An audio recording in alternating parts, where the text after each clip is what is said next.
আসসালামু আলাইকুম viewers, welcome to Sanjida's world. সবাই কেমন আছেন? আশা করছি সবাই অনেক ভালো আছেন। আমি অনেক ভালো আছি। আজকে আপনাদের সামনে চলে এসেছি কাঠগোলাপের কিভাবে আপনারা সহজে কাটিং থেকে চারা করবেন তা নিয়ে।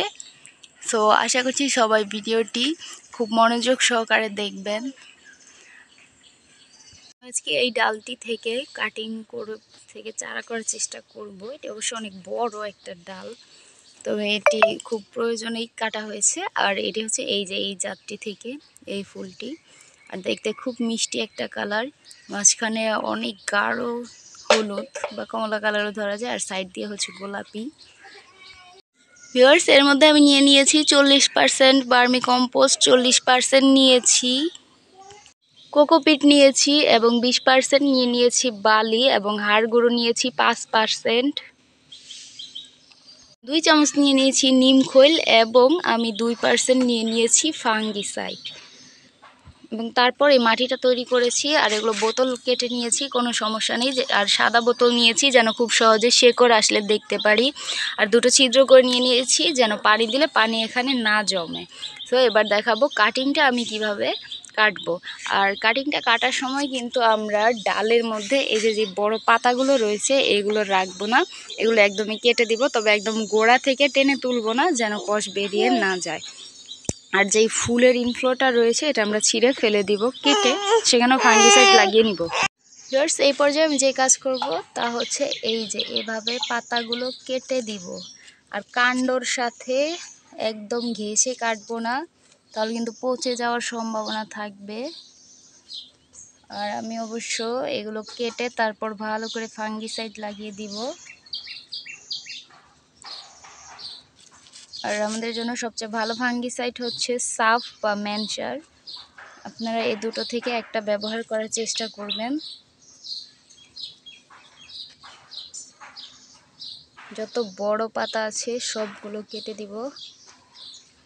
আর যেগুলো একেবারে কচি সেগুলো কাটার দরকার নেই, সেগুলো থেকে যখন গাছটা বড় হবে আর কি, সুন্দর করে আবার পাতাগুলো বড় হয়ে যাবে, শেকড় বের হলে ভয়ের কিছু নেই।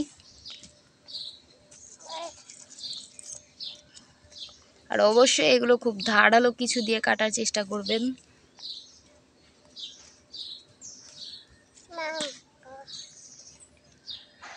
ভিউয়ার্স, ডাল থেকে যত পাতাগুলো ছিল সেগুলো কেটে নিয়েছি। আর একটি পাতা কচি হলেও মানে ছোটো না বড় না, সেটা অর্ধেক করে কেটে নিয়েছি।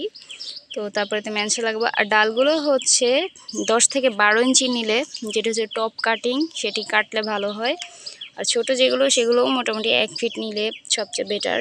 তবে ছোটো নিলেও সমস্যা নেই, 8 ইঞ্চি করেও করা যাবে।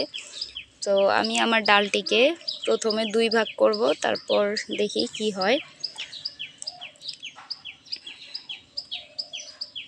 ভিউয়ার্স, দেখুন কাণ্ডটি কি সুন্দর করে কেটে নিয়েছি। আর এই যে এই অংশটা, এখানে কিন্তু আমি এবার ফাঙ্গিসাইড লাগিয়ে দেবো। আর এখানে যেন কোনো প্রকার ময়লা লেগে না থাকে সেদিকে খেয়াল রাখবেন। ময়লা লেগে থাকলে কিন্তু পচে যাওয়ার সম্ভাবনা থেকে থাকে। এবার আমি ফাঙ্গিসাইড পেস্ট করে তারপর লাগিয়ে নিব। আর আমি ফাঙ্গিসাইডটি এনেছিলাম দারাজ থেকে। তো দারাজের এই ফাঙ্গিসাইডটি আমি এখন খুলব। আর এগুলো খুবই ভালো থাকে, আপনারা নিঃসন্দেহে নিতে পারেন।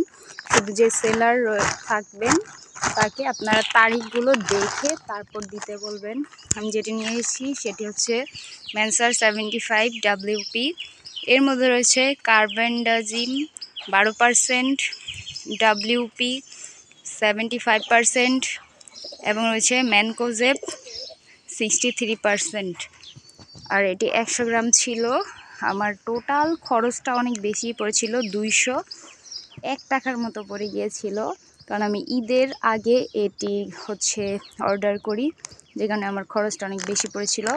তবে মূল্যটা কিন্তু ওখানে দেয়া ছিল মাত্র 139 টাকা। সো যাই হোক, আপনারা যখন যেভাবে পারেন, আপনারা আশেপাশে যদি দোকান থেকে থাকে সেখান থেকেও কালেক্ট করতে পারেন, তাতে কোনো সমস্যা নেই। আর এই ম্যানসারটা দিয়েই আমি এখন শুরু করব আমার কাঠগোলাপের কাটিংটাকে ব্যাকটেরিয়া মুক্ত রাখার জন্য। ভিউয়ার্স, আমি কিন্তু একেবারে বোটা সহ প্রত্যেকটি জায়গায় ভালো করে ম্যানসার লাগিয়ে নিয়েছি, এবং নিচের অংশটিতেও কাণ্ডটিতে ভালো করে ম্যানসার লাগিয়ে নিয়েছি। ভিউয়ার্স, ডালটিকে কিছুটা বাঁকা করে দেওয়ার চেষ্টা করব, এতে কিন্তু খুব সহজ হবে। আর আমি 1/2 ইঞ্চিরও বেশি দেওয়ার চেষ্টা করব নিচে। এভাবে কিছুটা বাঁকা করে আপনারা লাগিয়ে দিবেন। দেখলেনই তো আমি কিভাবে করেছি। আর তারপর পানি দিবেন কিছুটা। আর ভিউয়ার্স, কাঠগোলাপের কাটিংটি লাগিয়েছি। এবার আমি যে পানিটি দিব তা কিন্তু ফাঙ্গিসাইড মিশ্রিত পানি দিয়ে দিচ্ছি। আর এটার সিস্টেম হচ্ছে আপনারা 1 লিটার পানিতে 2 চামচ ফাঙ্গিসাইড দিয়ে তারপর গাছে দিয়ে দিবেন। মাটি একটু কম দেওয়া দরকার ছিল, অনেকটা বেশি হয়ে গেছে। তো আমি 3টি কাটিং লাগিয়েছি, আস্তে আস্তে দিয়ে দিই, ওগুলো খেয়ে নেবে, সমস্যা নেই, যেহেতু নতুন মাটি। আপনারা 1 সপ্তাহ অপেক্ষা করলেই এর মধ্যে আশা করি রুট বল চলে আসবে। আর তারপর 15 থেকে 20 দিন সময় লাগবে শেকড়গুলো আসতে। এইভাবে চাইলে আপনারা এই সিস্টেমটি ফলো করতে পারেন। আর কি অন্য কোনো সিস্টেমে যদি আপনারা চেষ্টা করে থাকেন তাহলে জানাবেন। আর পরবর্তী যদি কোনো সমস্যা হয় সেগুলো নিয়ে আপনারা জানতে চাইলে কমেন্ট করতে পারেন, আমি রিপ্লাই দিয়ে জানিয়ে দেওয়ার চেষ্টা করব। ভিডিওটি ভালো লাগলে অবশ্যই লাইক এবং কমেন্ট করবেন। চ্যানেলে নতুন হলে সাবস্ক্রাইব করতে ভুলবেন না। আর যারা ফেসবুক থেকে দেখছেন ফলো করবেন। আল্লাহ হাফেজ।